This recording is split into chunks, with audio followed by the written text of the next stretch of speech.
Raden Otto Iskandar Dinata. Nami lengkapna Raden Otto Iskandar Dinata. Nami laina atau julukana si Jalak Harupat. Lahirna 31 Maret 1847 Bojong Soang, Bandung. Ngantunkeuna 20 Desember 1945 dina umur 48 tahun. Sabab ngintunkeuna dipaehan ku Laskar Hitam. Monumen Pasar Pahlawan di Lembang, Bandung. Kulawarga Otto Iskandar. Otto eta anak bungsu ti pasangan Bapak Raden Haji Adam Rahmat, Emak Siti Hidayah, pamajikana Raden Ajeng Sukira, anakna Diki Iskandar Dinata, jeung incuna Nia Dinata.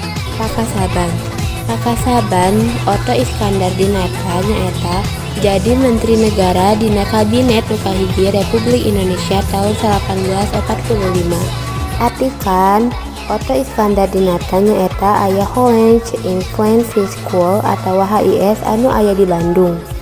Teras aya Quick School Underbau atau sakola guru bagian kahiji anu aya di Bandung oge. Teras deui aya Hisogier Quick School atau sakola guru luhur nu aya di Purworejo, Jawa Tengah. Pangajen Pahlawan Nasional dumasar kana SK Presiden Republik Indonesia nomor 088 TK tahun 1873 genep November 1873. Hobi main bola jeung nari Sunda oge pinter main gamelan. Organisasi nu dipigawi ku Budi Utomo nyaeta hiji. Budi Utomo teh Wakil Ketua Bandung di tahun 1821 sampai 1824. Kedua, Budi Utomo Wakil Ketua Pekalongan di tahun 1824. Ketilu, Budi Utomo teh masuk karena anggota Gemeteran Pekalongan.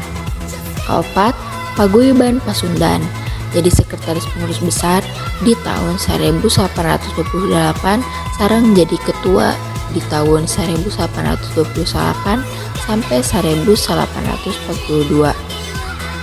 Kalima, anggota BPUPKI sareng nu terakhirna nyaeta anggota PPKI. Tauladan sikap Otto Iskandar. Nu kahiji aya kapimimpinan anu adil, teras nu kadua aya kawani ngalawan kahenteu adilan, nu katilu aya solidaritas, sareng anu kaopat aya kreativitas.